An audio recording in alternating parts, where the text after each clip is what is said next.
the question I have, because I deal with a lot of hamstring injury problems, and so going through like rehab and constantly trying one thing and it not working, and constantly asking different training partners and different people from my workout routines, I've just kind of wondered, like, what are some good like rehab movements I should stay away from, and what are things I should incorporate when I'm trying to get back to like training heavy lower body.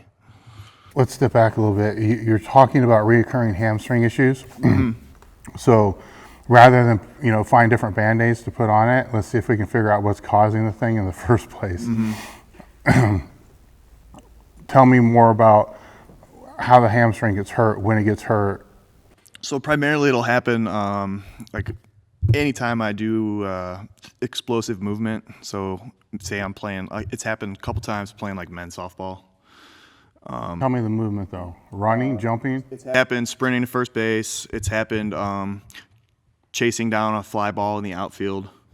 And it'll just be like one day I feel great and I'll play a whole game, be fine, sprint the bases, and then there'll be another time in a particular, let's say it's fall or spring, it doesn't matter, that just one day I feel the pop, and then I'm back to like 30% healthy for several months.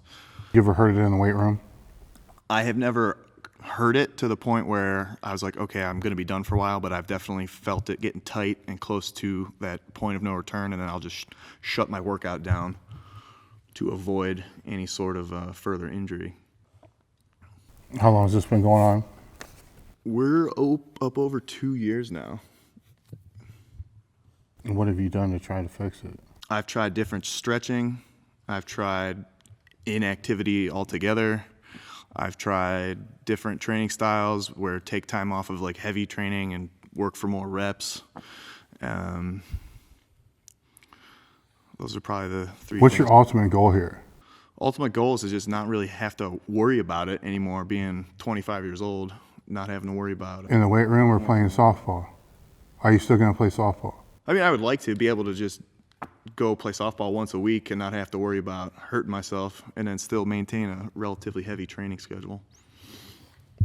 I feel like that's not too much to ask for, being, what is considered the prime of my physical. No, it's not. And I'm glad that you asked this question, because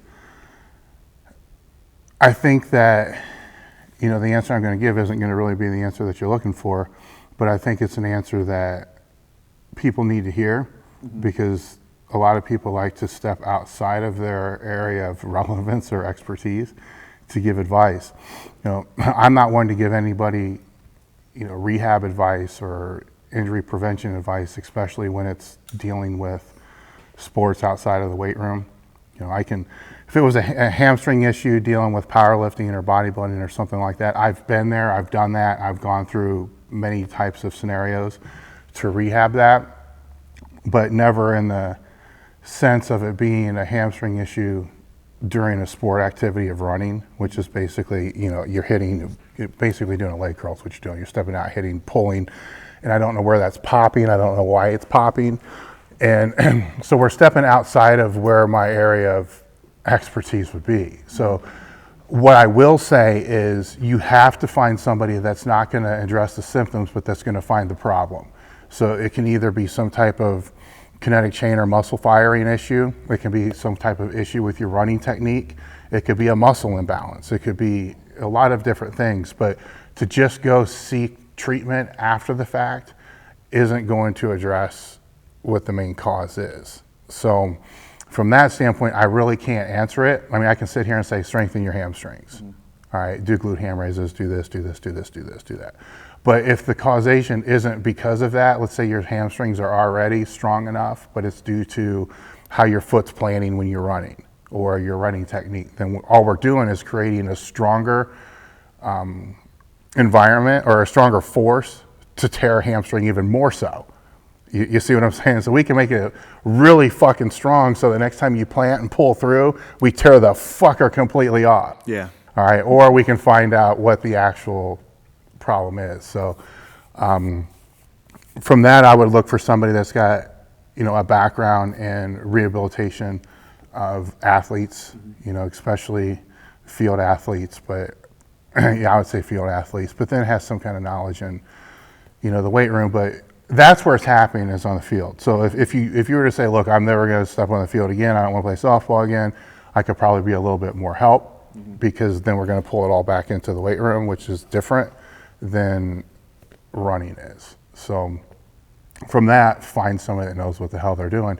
And they do exist. You know, I've been through and heard everybody say physical therapists don't know what the fuck they're talking about, orthopedics don't know what they're talking about, nobody knows what they're talking about, but the answer is always going to be found by some fucking meathead in the gym. You know, just the logic in that just baffles me. So if you're not clicking with whatever physical therapist you're speaking with, then just find another one, but look at it from that standpoint. Don't look at it of what do you need to do to rehab it. Look at it as what you need to do to make sure it doesn't ever happen again, and go that route.